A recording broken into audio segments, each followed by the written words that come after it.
Bienvenue dans Sans Interdit, le podcast qui libère ta magie. Je suis Flora, coach spirituel, et je t'aide à sortir de la matrice, à surmonter ton sentiment de décalage pour retrouver une vie alignée avec toi-même grâce à tes talents intuitifs. Tous les vendredis, seul ou avec une invitée, je vais te parler de spiritualité ancrée et décomplexée, avec des expérimentations, des histoires, des outils et des explorations du monde spirituel. Je t'invite à retrouver ce qui est le plus précieux, ta vérité. Bonne écoute!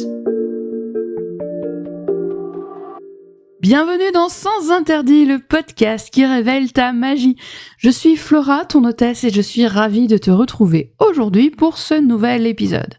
Alors, aujourd'hui, je vais te parler d'un sujet qui touche vraiment tout le monde, l'amour de soi. La difficulté de l'amour de soi et en quoi l'amour de soi est véritablement les fondations de toute pratique spirituelle épanouissante, si je puis dire. Donc j'imagine que tu as déjà entendu, comme tout le monde quasiment, tu as déjà entendu qu'il fallait d'abord s'aimer soi-même pour pouvoir rencontrer l'âme de sa vie ou le partenaire de sa vie, pour attirer tout à soi. Si tu t'aimes pas, tu peux rien avoir. Bon, tu imagines qu'avec mon imitation de voix de pétasse, tu comprends que je suis pas trop d'accord. Mais en fait, et si c'était pas si simple ?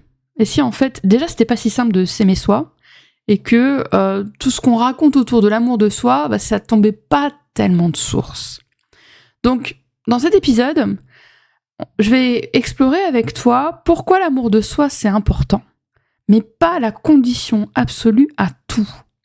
Et je vais aussi te suggérer des pratiques concrètes pour que tu puisses cultiver cet amour de toi au quotidien. Donc, l'amour de soi, qu'est-ce que c'est et pourquoi est-ce que c'est essentiel ? Donc, l'amour de soi, on va être d'accord pour dire que ce n'est pas ni de l'égoïsme, ni du narcissisme. C'est pas « ouais, je suis trop belle, je me kiffe ». C'est pas vraiment ça, mais ça va être plutôt pour moi. Comme d'habitude, je te donne mon point de vue, je te donne mes prismes et mes biais. De mon point de vue, donc, l'amour de soi, ça va être la capacité qu'on a à se voir avec bienveillance dans toutes nos facettes. Aussi bien le lumineux, le réussi, entre guillemets, que le pas très beau. Et c'est pas si facile de regarder sincèrement le pas très beau. Après, quand je parle de bienveillance envers soi, évidemment, je parle pas d'excusite. Genre, ouais, non, mais tu comprends, moi je fais ça, mais parce qu'en fait, j'ai eu un accident de trottinette quand j'avais 4 ans. Non, en fait, on n'est pas là pour se trouver des excuses. Je veux dire, avec toute la bienveillance que je peux essayer d'avoir envers moi, ce qui est pas toujours évident, les personnes, je veux dire, voilà, on va être honnête. Je veux dire, c'est la capacité à regarder aussi quand on fait de la merde. Et pas se dire, non, mais c'est pas grave, c'est parce que, en fait, j'ai eu un ongle incarné à 7 ans. Non, on cherche pas d'excuses. Moi, quand je fais de la merde, je fais de la merde. Quand je fais de la merde, je finis par m'en rendre compte, ou alors on me le dit, mais généralement, je m'en rends compte la première, et après, j'essaie de réparer, quand c'est réparable. Voilà. Mais c'est pas parce qu'on va voir aussi bien le côté lumineux, le côté, entre guillemets, réussi, et le côté pas jojo, et qu'on se regarde comme ça, sans jugement, qu'à côté de ça, on est égoïste, qu'on veut tout pour soi, narcissique, etc. Je veux dire, c'est quand même extrêmement différent. Et pourquoi l'amour de soi, c'est important en termes de spiritualité ? C'est parce qu'en fait, ça va... Voilà, je viens de recevoir une image, je suis désolée, c'est pour ça que je me suis interrompue. J'ai reçu une image, en fait. Et ce que j'ai vu, c'était l'avant-après, si tu veux. Ce que j'ai vu, c'est le côté quand je m'aime pas moi, quand je m'aime pas assez ou pas très bien, le côté morcelé. Alors que quand on se met en place, qu'on se mobilise dans le chemin vers l'amour de soi, j'ai vu l'image, donc le puzzle, et le puzzle qui se reconstruit et qui est très lumineux. Et en fait, l'amour de toi, l'amour de soi, on va dire dans l'absolu, mais s'aimer soi. S'aimer soi, ça nous permet de retrouver notre unité, de retrouver notre intégrité, et donc, si tu veux, d'être en capacité également de se connecter à notre intuition pleinement, à notre énergie pleinement, parce que de cette façon, il n'y a plus d'obstacles, si tu veux, en termes de circulation énergétique, si je puis dire. Parce que c'est pas genre, t'as un côté où le puzzle il est à peu près bien mis, l'autre côté où il est à peu près bien mis, mais les deux sont pas connectés. Voilà, là, on retrouve son intégrité. Du coup, on retrouve une forme de fluidité intérieure. Et une meilleure compréhension de soi aussi. Et ça t'amène également, et de façon complètement naturelle, vers une relation saine avec toi, et du coup, qui t'ouvre la porte à une spiritualité profonde et authentique. Mais je veux vraiment que tu comprennes, et je l'ai déjà dit, c'est que l'amour de soi, c'est pas un but, c'est pas une destination, c'est un chemin. C'est tous les jours. C'est tous les jours autant qu'on peut.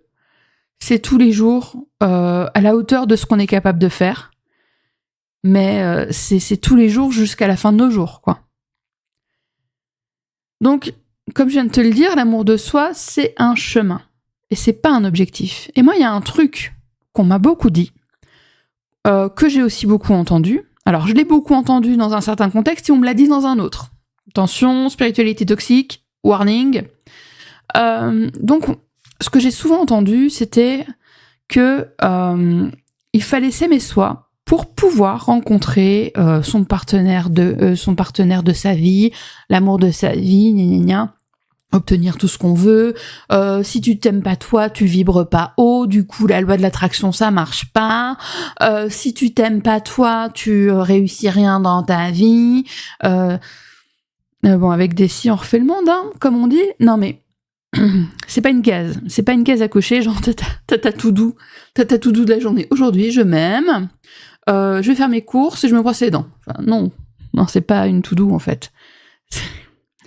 Et on peut très bien... Enfin, les relations avec les autres... on va parler de relations amoureuses, parce que là, je suis dans l'amour de soi, donc on va parler de relations amoureuses. Déjà, nos relations amoureuses, on va rencontrer une personne, et puis, eh bien, on va avoir des attentes, on va avoir ceci, cela. On a notre bagage, mais l'autre personne a également ses bagages. Et là, c'est vrai que je sors un petit peu du contexte de l'amour de soi, mais cette relation est également un chemin. C'est un chemin dans notre chemin global. Alors peut-être que c'est un chemin qui va nous suivre jusqu'à la fin de nos jours, peut-être qu'il va s'interrompre avant, et on va apprendre. On va apprendre des choses.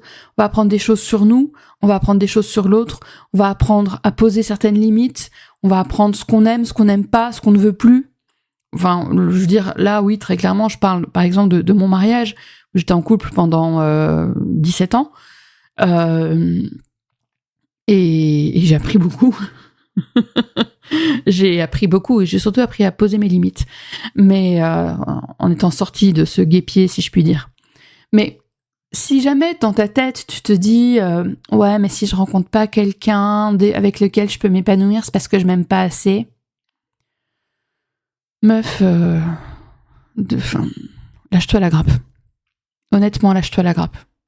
Lâche-toi la grappe parce que là, tu te fermes. Tu vois, en le disant, je me suis imaginée avec des œillères qui se refermaient, qui m'empêchaient de voir. Tu te fermes, tu t'empêches en fait. Tu t'empêches complètement. C'est triste parce que tu es dans cette conviction que tu ne peux pas être aimé parce que tu ne t'aimes pas. Si tu ne t'aimes pas toi la première, comment peux-tu être aimé ? Non, c'est pas comme ça. On fait pas de l'arithmétique en fait. C'est pas du tout comme ça que ça marche. Et évidemment, c'est pareil avec les relations amicales. Mais tu vois, moi, c'est vraiment un truc que j'ai beaucoup pu entendre dans le domaine, surtout avec des personnes assez spirituelles. Mais on m'a également dit, parce que si t'as déjà écouté d'autres épisodes, j'en parle pas tout le temps, mais je l'ai déjà évoqué plusieurs fois. J'ai pas d'enfant. Moi, je suis une mère à chat et une mère à chien. J'ai pas d'enfant, j'ai pas pu en avoir. Et à l'époque où j'étais en traitement PMA, on m'a dit que bon, déjà on m'a dit que si j'avais pas d'enfant, c'est parce que je le voulais pas assez.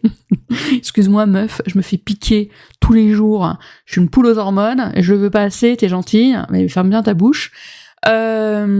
Mais surtout aussi, c'est ce qu'elle m'avait dit, c'est la même nana qui m'avait dit que je m'aimais pas assez, alors comment est-ce que une petite âme pouvait venir s'installer en moi? Connasse. Voilà, tout ce que j'ai à dire. Mais ouais, ça, c'est typiquement de la spiritualité toxique, on est bien d'accord. Hein. C'est vraiment de la spiritualité toxique, c'est vraiment de la spiritualité complètement dévoyée. En fait, je suis en train de penser, j'ai assisté à une masterclass récemment avec Leslie Amara, une excellente masterclass. J'ai bien hâte qu'elle donne le lien pour acheter le replay parce que franchement, je te la conseille. C'était sur la manifestation et en gros, un truc qu'a dit Leslie qui m'a beaucoup fait rire. Pour moi, c'est très vrai aussi. C'est en gros, l'univers, il est pas là pour t'envoyer des leçons. Il est pas là pour t'envoyer des murs dans la gueule, quoi. Et elle l'a pas dit comme ça c'est la sauce Flora. Mais qu'en gros, on n'est pas venu ici pour souffrir. Voilà. Donc, c'est pareil avec l'amour de soi. Oui, c'est important. C'est important d'apprendre à s'aimer soi. C'est quelque chose qu'on doit vraiment travailler pour nous. Mais parce que moi, je crois vraiment à la vertu de l'exemple. Pas de le faire pour l'exemple. Mais je crois véritablement à la notion d'exemple. Dans le sens où ce que je fais pour moi, je sais que ça va rayonner autour de moi. Je vais pas dire, tu vois, aujourd'hui, j'ai fait un super rituel bien-être pour me sentir mieux. Tu devrais faire la même chose.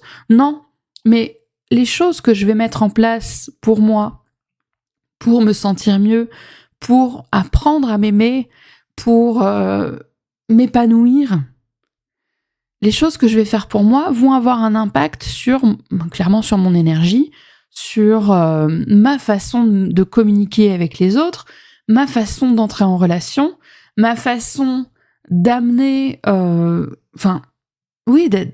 mes idées, etc. Et même si c'est de manière complètement indirecte, complètement énergétique, si je puis dire, ça va avoir un impact. Ça a toujours un impact. Donc, c'est pour ça que c'est important de prendre soin de soi. Déjà, c'est pour être mieux en soi, parce qu'après tout, on vit avec soi-même toute notre vie, hein, voilà. Donc si c'est pour combattre toute notre vie la personne qu'on est, c'est bien malheureux. Donc c'est quand même un peu mieux d'être ami avec soi, voilà. Et en fait, il y a vraiment cet effet pour moi. Je me rappelle plus comment ça s'appelle, mais tu sais quand tu jettes un caillou dans l'eau, t'as les formes concentriques et t'as donc l'énergie de la pierre qui a fracassé la surface qui se répand et je suis convaincue que ce qu'on fait pour soi d'un point de vue énergétique, d'un point de vue spirituel, entre guillemets, déteint sur les autres, toujours entre guillemets, amène aussi la transformation chez les autres. J'ai des exemples, mais c'est hyper personnel, et là, du coup, j'en parlerai pas, parce que c'est vraiment très, très personnel. Mais moi, ça s'est manifesté plusieurs fois dans ma vie, où justement, en prenant soin de moi, en me soignant intérieurement, en me reconnectant à moi-même, et également, évidemment, en m'aimant mieux, ça a amélioré certaines relations que j'avais. Voilà, c'est pour ça que je suis assez évasive. Mais ça a apporté des améliorations. Non, mais je veux dire, l'euphémisme de fou, c'est pas ça que ça a fait. Ça a transformé mes relations avec certaines personnes. Alors que le travail n'était pas sur la relation. Le travail était uniquement sur moi. Donc, prendre soin de soi, c'est la base de tout. Et pour s'aimer soi, il faut prendre soin de soi. Et pour prendre soin de soi, il faut s'aimer soi. Tu vois, c'est vraiment, tout va ensemble. Donc, rappelle-toi que c'est vraiment pas une case à cocher dans ta journée. Ça devrait pas être une tâche. Ça devrait être dans ton chemin. Comment dire ça? Ça devrait vraiment être une habitude, une tâche, si tu veux, comme une tâche en background, quoi. Toujours faire les choses dans le sens où ça va te faire du bien. Faire les choses dans le sens où ça va t'amener à un mieux-être qui te reconnecte à ton amour de toi. Voilà, c'est de faire les choses dans cette direction-là. Donc, pour en revenir à mon point en te disant que l'amour de soi n'est pas une étape pour pouvoir rencontrer l'homme de ta vie, ou la femme de ta vie, ou peu importe, faut vraiment te rappeler que ça n'en reste pas moins important de t'aimer toi.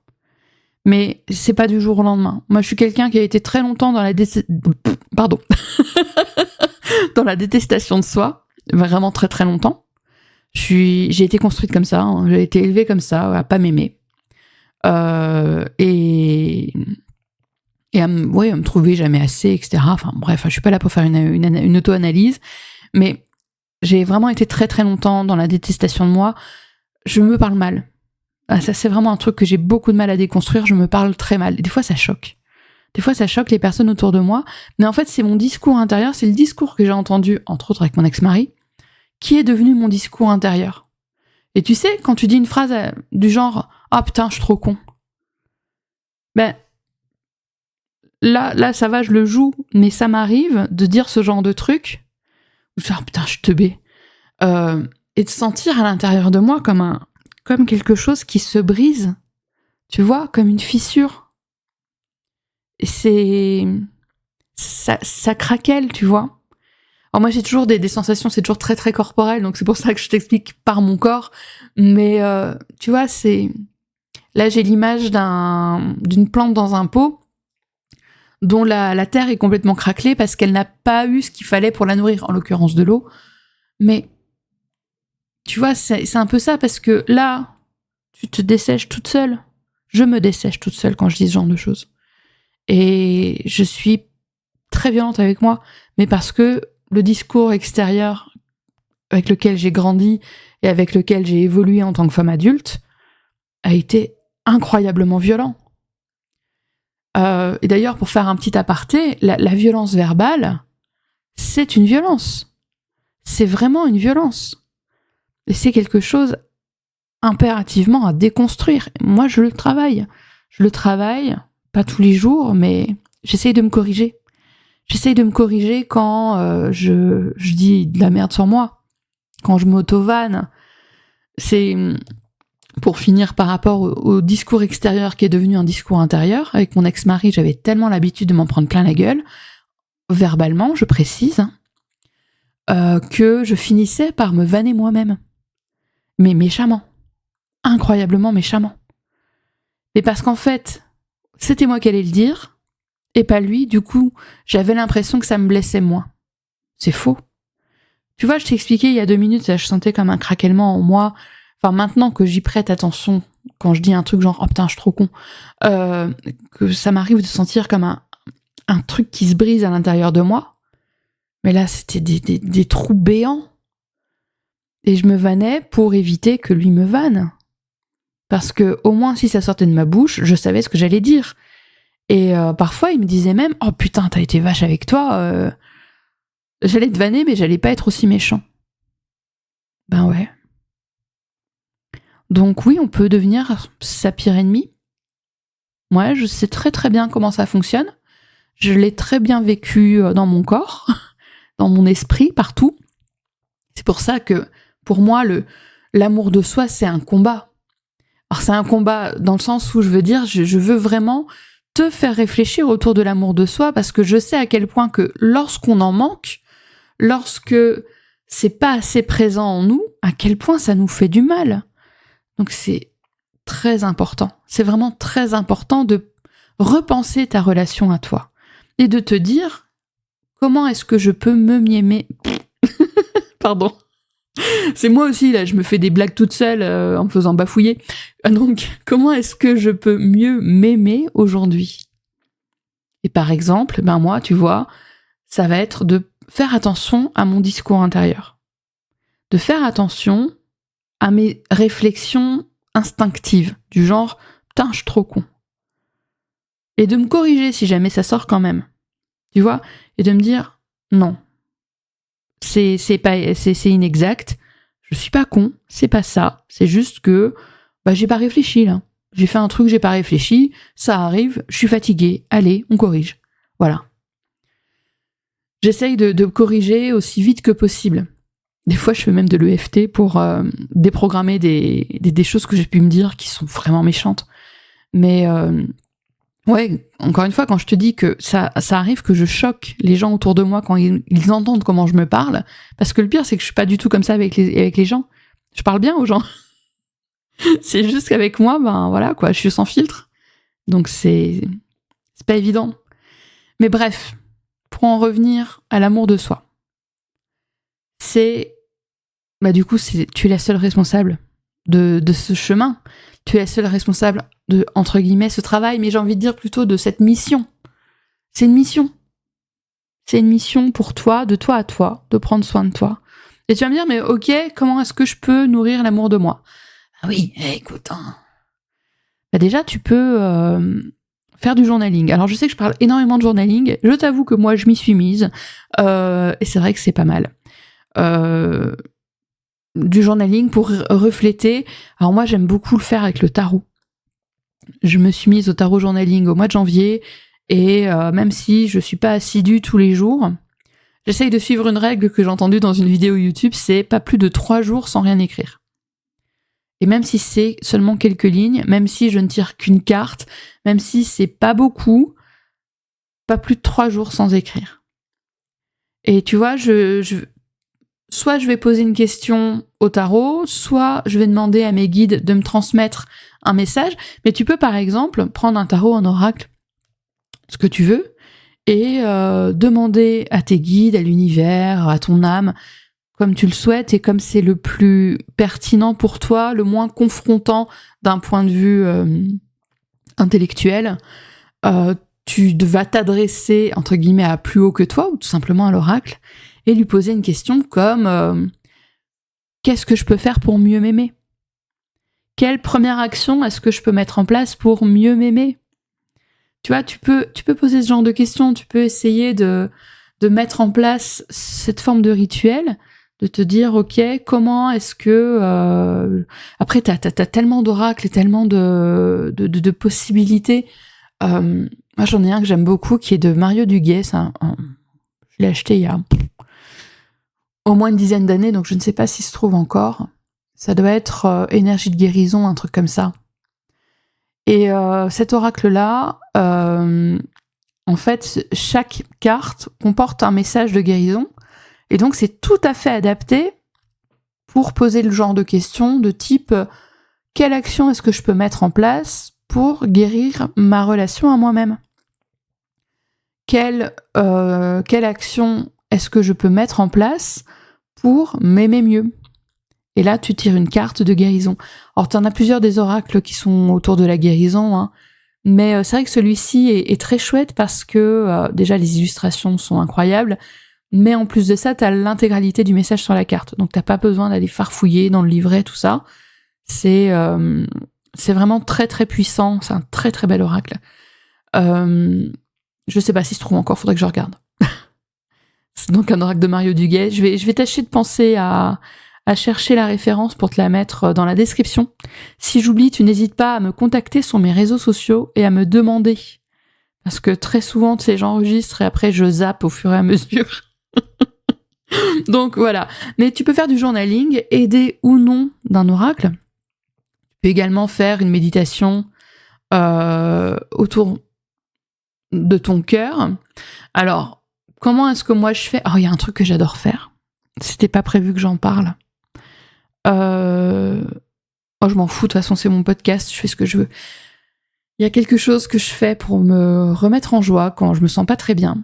Et me reconnecter à la joie, me reconnecter à l'amour de moi. C'est que j'appelle les esprits des dauphins. Alors... Je sais que ça a l'air farfelu, c'est quelque chose à tester, vraiment, je t'invite à le tester. Généralement, moi ça fait longtemps que je l'ai pas fait d'ailleurs, faut peut-être que je le refasse. Je mets de la musique douce qui m'aide à me porter et je vais les mains sur le cœur, je vais appeler les esprits des dauphins. Et en fait, je vais les visualiser plonger dans mes chakras au fur et à mesure. Donc, on commence par le premier. Je vais les visualiser en train de plonger dedans et au fur et à mesure de ramener de la lumière, de la joie. Et après, je monte. On passe au deuxième. Donc là, je change mes mains de position. Je passe sur le deuxième chakra. J'imagine les dauphins qui plongent dedans et je sens comme ça, au fur et à mesure, une forme de lumière, une forme de joie, d'amour inconditionnel monter. Et je fais au fur et à mesure. Alors, bon. Voilà. C'est quelque chose qui m'accompagne, qui m'a beaucoup accompagnée pendant un certain temps, qui m'a toujours fait énormément de bien. Et t'as pas besoin d'être initié à quoi que ce soit pour le faire. Simplement, tu poses ton intention, tu appelles les esprits des dauphins, tu vas jusqu'à la tête, donc le 7e chakra, et après, évidemment, tu les remercies. Et petite astuce, moi, à la fin, quand je les remercie, je demande à ce que le soin continue de faire effet aussi longtemps que nécessaire. Ça, c'est une astuce d'énergéticienne avec plus de 15 ans d'expérience. Demande ça. Tu vas voir, ça change tout. Tu peux également faire des affirmations positives. Alors, moi, les affirmations positives, j'essaye vraiment de faire de dire des choses avec de plus en plus, de mieux en mieux. Parce que sinon, ça risque d'être trop confrontant pour moi, pour mon intellect, d'autant plus que je pars de très très loin en termes d'amour de soi. Donc, je m'aime de mieux en mieux. Tu vois, et tu peux le faire avec une ronde EFT, par exemple. C'est je m'aime de mieux en mieux. Chaque jour, je m'aime de plus en plus. Et puis, tu fais ta ronde comme ça, ta ronde EFT, en répétant que chaque jour, tu t'aimes de mieux en mieux, de plus en plus. Que cet amour de toi est en train d'illuminer ton cœur, illuminer ton esprit. Et puis, tu peux faire ce genre de choses aussi. C'est... Vraiment, je te conseille, au niveau des affirmations positives, de pas être en mode... de faire un trop gros gap. Dans le sens où, si ce que tu dis est trop confrontant au niveau de ton intellect, genre, je m'aime infiniment, alors que là, tu te sens comme une grosse merde, t'inquiète que jamais de la vie ça va marcher. En revanche, tu peux dire, chaque jour, j'apprends à m'aimer mieux, chaque jour, j'apprends à m'aimer de plus en plus. Là, ton intellect, il est pas en mode défensif. Il se dit, ok, ça passe, je suis ok. Donc, je te conseille vraiment, surtout si tu pars de très très loin en termes d'amour de soi, je te conseille vraiment d'utiliser ces deux formules-là, ou de mieux en mieux, ou de plus en plus. Ce que tu peux également faire, et moi je trouve que c'est vraiment incroyable, surtout, tu vois, je t'ai expliqué cette notion de morcellement quand on s'aime pas, et d'unification quand on apprend à s'aimer. Eh bien, je trouve que ce qui accélère ce procédé d'unification, ça va être les autosoins énergétiques. Reiki, Lao Chi, triangle d'or d'Isis, parce que toujours envie de me faire initier à ce truc. Mais tu vois, c'est un moment merveilleux. Après, ça peut être n'importe quoi comme type de soin énergétique, hein. Tu te fais plaisir. Moi, je te parle de Reiki, de Lao Chi, parce que c'est entre autres ce que j'enseigne. Mais un auto-soin énergétique. Alors évidemment, là, si je prends ma cape d'enseignante, n'en fais pas juste un tous les tremblements de terre. Vraiment, prends l'habitude d'en faire régulièrement. Si pas tous les jours, plusieurs fois par semaine. Mais bon, ça voilà, je vais enlever ma cape d'enseignante. Faut le faire aussi souvent que possible. Là, tu vois, je dormais pas cette nuit, et ben, j'ai demandé un soin à mes guides. Boum. Donc c'est vrai en plus. J'avais trop de choses en tête et du coup, j'ai demandé un soin à mes guides. Donc j'ai reçu un soin. Voilà, ça m'a fait du bien. Mais les auto-soins énergétiques, pour moi, ça va ramener... ça va recoller tes morceaux. Les morceaux brisés de détestation de soi, tu vois, à cause de la détestation de soi. Alors, je sais que détestation, c'est un mot qui est très fort.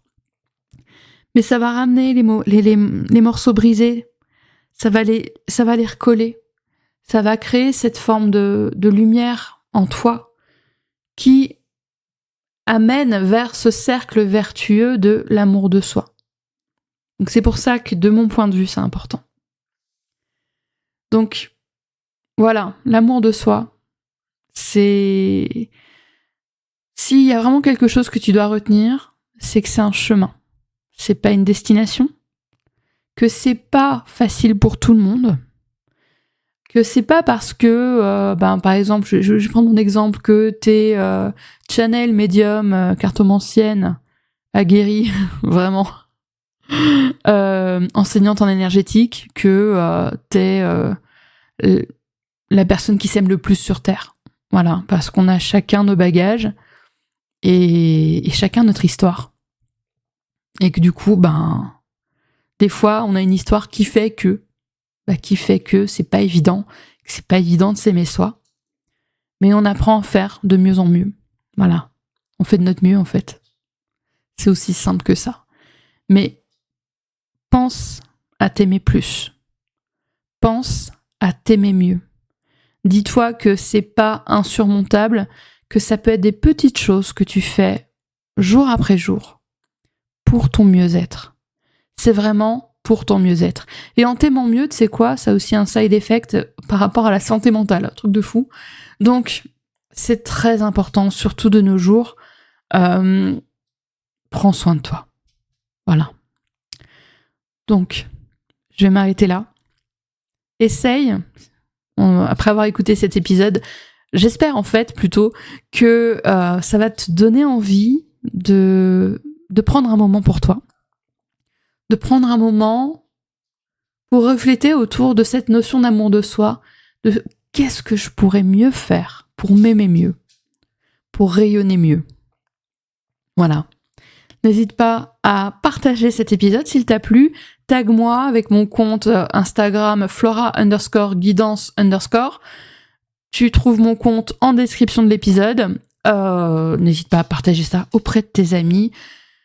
Laisse-moi, si tu souhaites faire vivre ce podcast, lui donner de la force, tu peux laisser des commentaires, tu peux laisser des étoiles en fonction des plateformes. Tu peux mettre des likes sur YouTube. Bref, je te remercie pour ton écoute. Je te remercie infiniment pour ta fidélité. Et on se retrouve la semaine prochaine pour un nouvel épisode. À bientôt.